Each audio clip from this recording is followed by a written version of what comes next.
Voilà, c'était juste pour un petit peu pour nous expliquer l'actualité, puis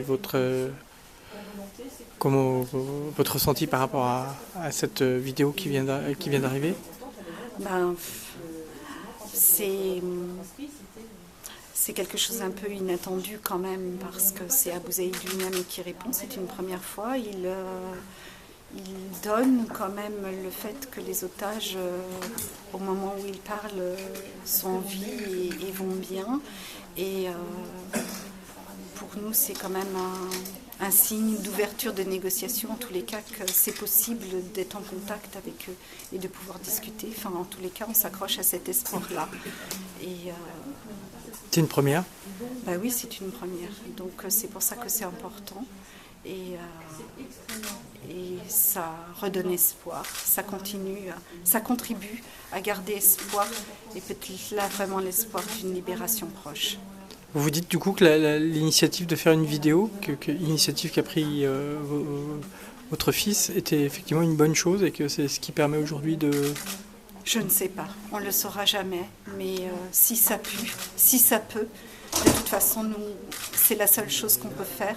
Essayer des petites initiatives comme ça, les idées qui nous passent par la tête, mais avec l'objectif de les sortir de là. Et comme on a peu de moyens, ça a été une idée, on l'a tenté, dire que ce sera ça.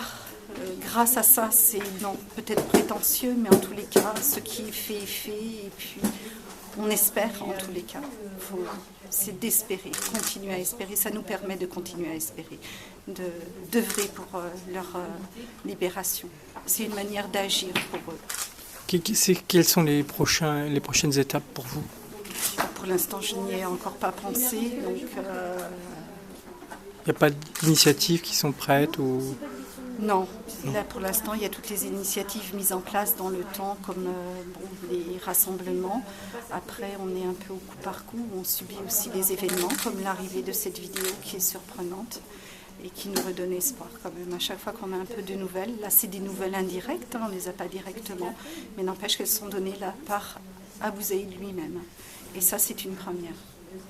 Pas de nouvelles du ministère des Affaires étrangères directement? Si, là, ils nous ont appelés, ils sont à étudier et je pense on les rencontre et on est en contact avec eux. Après, bon, on aura des questions précises à leur poser. Pour l'instant, on n'a pas les réponses et ça se fera dans un prochain temps.